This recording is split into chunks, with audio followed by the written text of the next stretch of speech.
দাঁড়ান। I need to tell you something. দেখেন, আমাদের ফিটনেস ইন্ডাস্ট্রিতে একটা বড় কথা আছে। সেটা হচ্ছে যে মেটাবলিজমকে ঠিক রাখতে হলে আপনার দিনে ছোট ৬ টা মিল খেতে হবে। তাহলে আপনি লিন, স্ট্রং এবং মাসল বিল্ড করতে পারবেন। শশ, শোনেন, এইটা আসলে সবচেয়ে বড় একটা স্ক্যাম। দেখেন, সত্য বলতে গেলে মানুষ কিন্তু গরু ছাগল নয়। তারা যে সারাদিন ঘাস চিবাবে এরকম বিষয়টা না।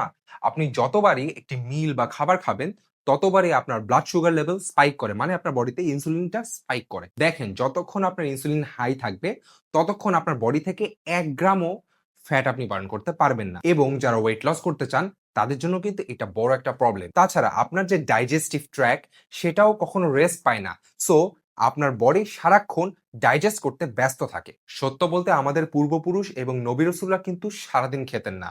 তারা মেজরিটি টাইম ফাস্টিং স্টেটে থাকতেন বা বিভিন্ন দিনে তারা ফাস্টিং করতেন।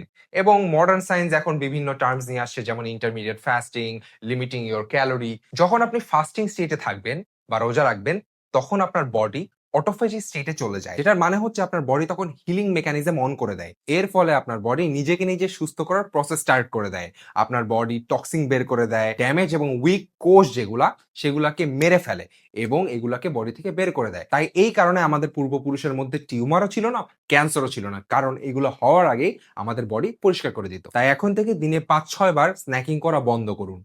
প্রপার ২টা থেকে ৩টা মিল পুষ্টিকর খাবার খান এবং বাকিটা টাইম পেট খালি রাখুন। আর পারলে অবশ্যই ইন্টারমিডিয়েট ফাস্টিং বলেন বা সুন্নাহ ফাস্টিং সোমবার বা বৃহস্পতিবার রাখার চেষ্টা করুন। এতে আপনার বডি নিজেকে নিজে সুস্থ করে তুলবে। তাই এরকম আরো হ্যাকস এবং হেলথ টিপস পেতে আমার পেজে ফলো দিয়ে রাখুন। ভালো থাকবেন সবাই। আসসালামু আলাইকুম।